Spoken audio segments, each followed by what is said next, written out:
And in the news, we start from the Volta region. Vana Go is an island community in the Keta municipality where students walk over 3 kilometers and cross several water bodies just to attend school in the town closest to them. Now, they say the distance is taking a toll on their studies and are therefore appealing to government to build them JHS block in the area to save them from the risk they face each day just to journey to school. Emmanuel Jivanu spent some time on the island and reports.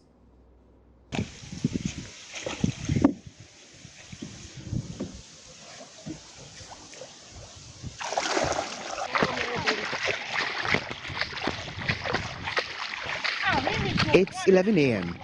and these students are now on their way home from school. They have already walked several kilometers and crossed pockets of water bodies to school, only to be told their teachers are on strike. Benjamin Maudro is among children from Vana Go who brave the odds daily to seek knowledge. He tells me the daunting task of traveling to school.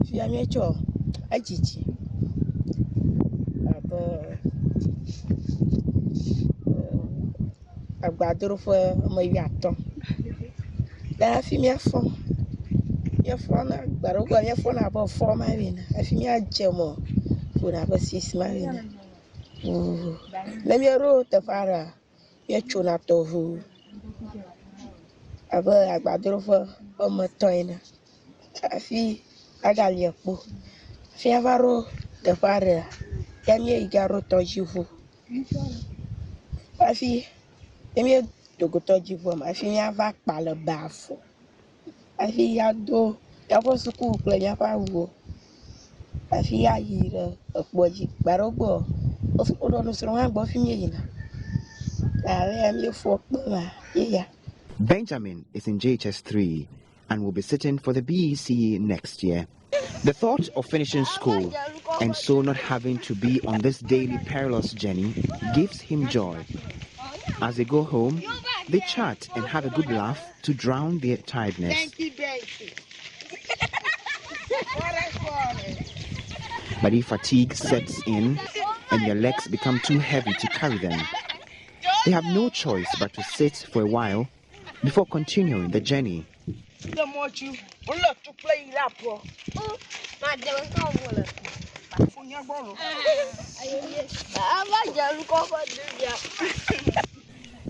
For nearly 2 hours of trekking, there's a house in sight.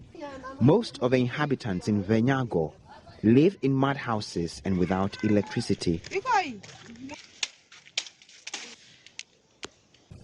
The 4-unit primary school here serves 8 different classes, 2 each in one room, partitioned with woven straws.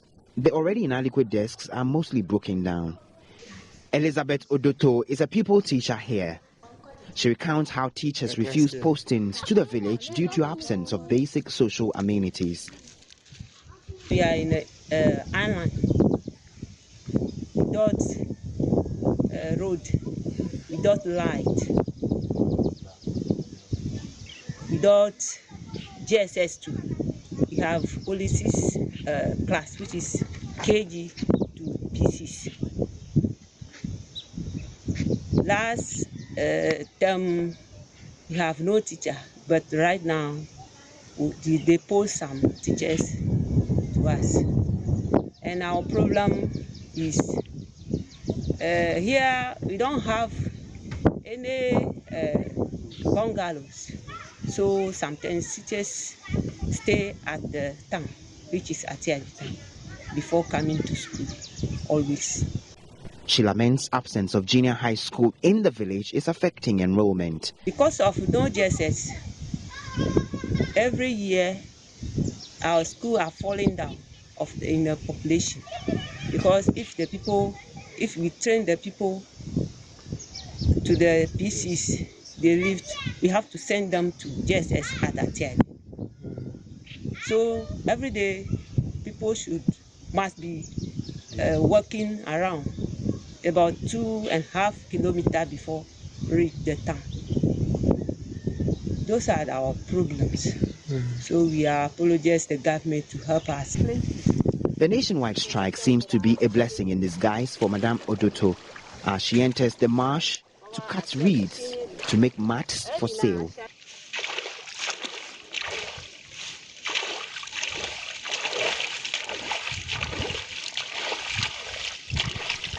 Close by are school dropouts, Mauto and Silvanus, who virtually spend their time fishing rather than getting education. Some of the villagers are worried to let their wards travel long distances to attend school.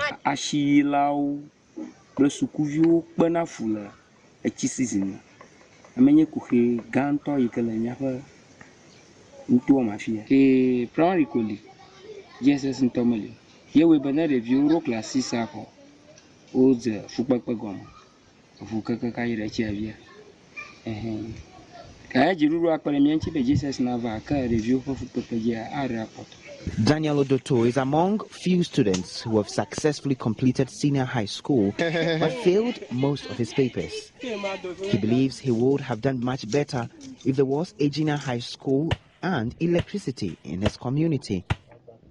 The school of Vana Go, a primary, but the school of Vana Go, the Liam. Imagine achieve Jesus, I'm never the 4-1 Lafma. And yet, in a ton, Yamachu, Lanya was put on a microphone, Tomato, after a quarter, 50 crop of Hamachi, a conto. I'm a giant Tomo, may get my Avaho. When you roll a doma, we have a hona, fee, not a school. In my family, my over Yanchi, who can come up post Mamma, the Smadugo, 50 Koto Kwama for a I Jima got in value. No electricity, Dome, a caram. Go donors one common business. We are more work up over her. A jewel of Domania, I think, business are a European. The members on this island community are asking for their fair share of a national cake so they can thrive and contribute to national development. Emmanuel Givenus reports for JoyNews, Vana Go.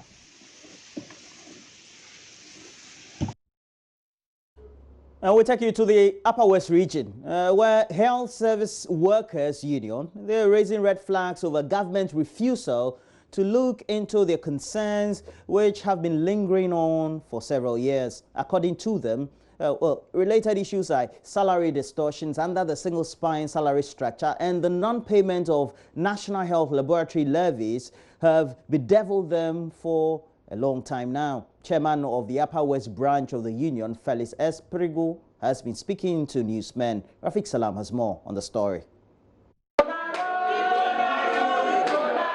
The press conference, according to the Upper West Regional Council of the Service Workers Union, is a sequel to an earlier press conference done by the National Union barely 3 weeks ago.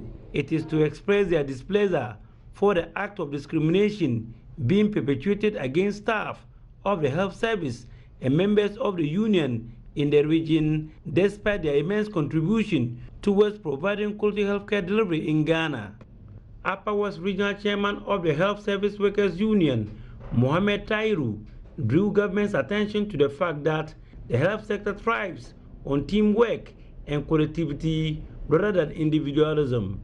Nonetheless, they have observed without any scintilla of doubt that employers have taken the union for granted despite their efforts to adhere to all procedures required in resolving members' grievances. They penciled 6 issues which has not been resolved and has been lingering for several years. They include implementation of collective agreement, payment of market premium, and salary distortions under the single spine salary structure. 2012, when all health workers were migrated onto the single spine salary structure, we have not received any appreciable incremental credit. The National Union recently found out that the human resource management software being used does not have incremental credit. For that matter, increments are done manually. In view of this, members of the union have been excluded from getting yearly incremental credit, despite the fact that there are no adverse reports against them, which will warrant withholding of their increments. Retired General Secretary of the Health Services Workers Union, Alhaji Abu Kuntulo, who was also at the press conference, threw more light on the issues. When we started to negotiate the market premium, there was a problem. So we have to graduate it. It's 30% lower and it goes up. 42% and then to 58 and that kind of thing. And as I said, it's a negotiated allowance, very clear. And it says that as of when your salaries are increased, automatically it goes with the corresponding increase of your current salary. Upper West Branch Chairman of the Health Services Workers Union, Felix Expegro, revealed that they would not hesitate to go on industrial strike if the National Union press the button. We don't even have the chances to have risk control training, but we are doing them. That means we are open to the risks too much. But all these things are overlooked. So we want all grades within our membership to be upgraded to the level of the chief, so that we also go home with something. Considering our salary now is very low, we have nothing to take home. You work 40 years, and when you are going on pension, you go home with 8,000 Ghana cedis. You go home with 12,000 Ghana cedis maximum, which is not accepted. So as we are living here, if the natural signal that we should start the strike now, we are starting without any time. Reporting for JoyNews, Rafik Salam.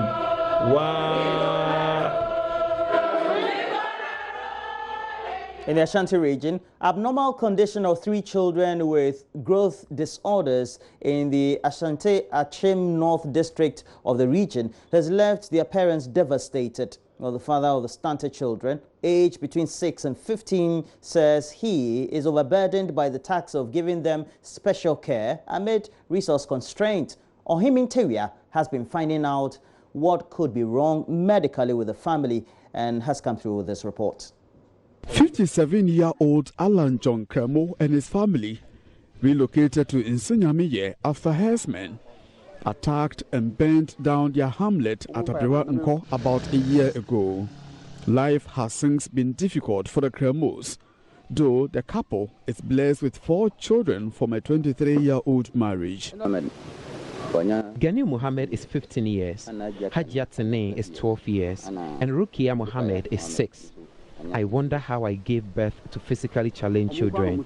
I cannot tell if it is a matter of destiny. The children, who were born normal, developed strange characteristics as they grew. Meet the eldest of them, 15-year-old Ganiu Mohammed, who can hardly walk for 10 minutes because of weak limbs.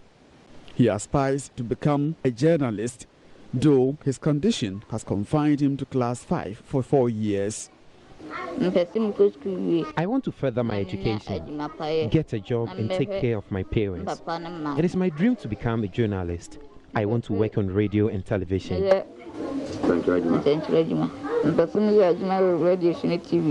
Comparing him to the pupils in his class, he's doing well. He's doing well. Comparing him and looking at his condition, he's doing an industrious child. He is somebody who likes challenges, and I think he's serious with his education. Ganiu's 2 siblings, 12-year-old Hajia Tene and Rukaya Mohammed, 6, both have similar conditions. My father is poor, but there is little his children can do to help him. We can't because we are physically challenged. Ganiu does not look his age as his condition confines him to class 5, a situation he regrets. It saddens my heart when I compare myself with my mates. I'm physically challenged. They are strong. I usually place 4th or 5th in class.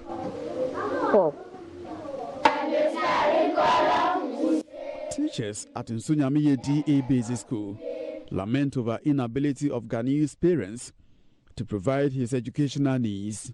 He needs special attention. To get time for him to do well. Ganiu, looking at his condition, walking becomes a problem for him. So for him to walk even from the house to the school, sometimes he finds it difficult. So I think if he gets a wheelchair, it will help his movement. And then the books, the parents have challenges in buying books for him. But the Department of Social Welfare and Community Development says it will need medical report on the children to determine what kind of support to give them. Doctors at Komfanochi Teaching Hospital have examined the children but say they require a series of other tests to ascertain the cause and treatment. They have skeletal deformities. You can see that the bony framework, there is something wrong, whether you can see their chest protruding, and then there is a curvature along the spine. We've seen quite few cases of these. There are not many. I think this is mucopolysaccharidosis, an inborn error of metabolism.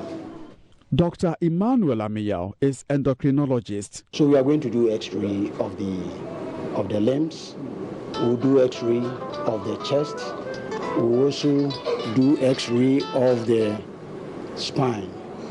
And then we'll do abdominal ultrasound to see the extent of the enlargement of the liver and the spleen, and also look at the texture to see if there is any, it's normal or there are any infiltration. We'll also do some biochemical investigation.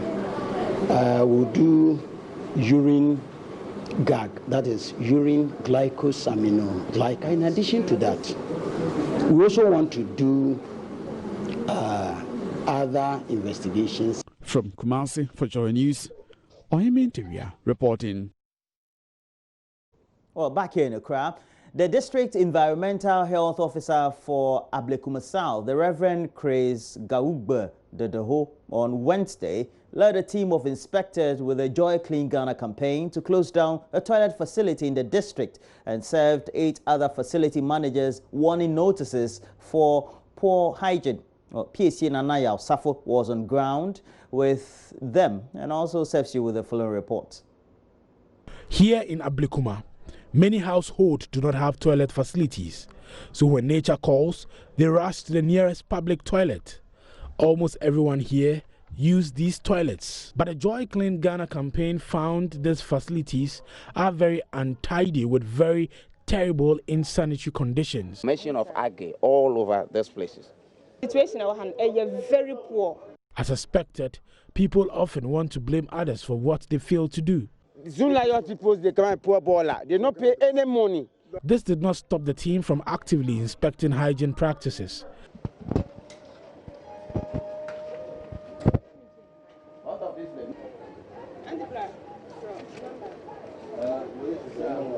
We've been coming here. Don't worry, we will keep that. If you do like this, we will sell them. It seems we are not working.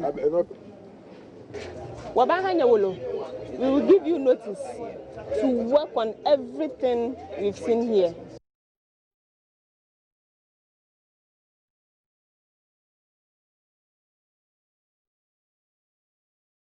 District Environmental Health Officer for the area, Reverend Chris Gaugbe, encouraged the practice of building washroom facilities in homes. We have issued 8 notices so far, and we close 1 down. I just want to encourage each and everyone that when you have a home or you have a house, it is best for you to have your own toilet facility.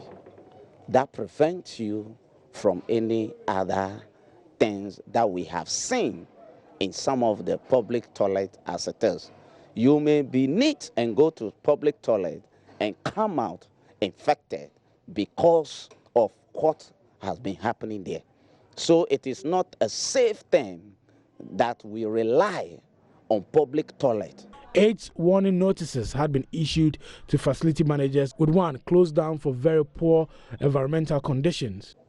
At the end of this celebration, everything that we are going to consume end up in the toilet facility. So when the toilet facility is not in good place, we will be ending up contaminating ourselves. Secondly, the health of the public is not safe because there will be a lot of food activities and drink activities during this period, the facility in an area can affect the life of the people living in that area. Let's say if a toilet facility is in a mess, which the content is exposed to the weather, that content, it will attract flies. And these flies will contract the germ from the toilet and gets to people's home and infects the food that they have prepared for the uretile. And at the end of the day, you hear that I have eaten this place and I had diarrhea. I have eaten this place and I was running. I have eaten this place, I had this disease and that. Those are the things we are trying to prevent, and today has been fruitful with the help of. And that's it for the news we have. We have more news as we look at the news dailies we have in the studio. Stay with us. We'll review the front pages, the center spreads, and the back pages. We'll be back with Komladum and myself. Stay with us.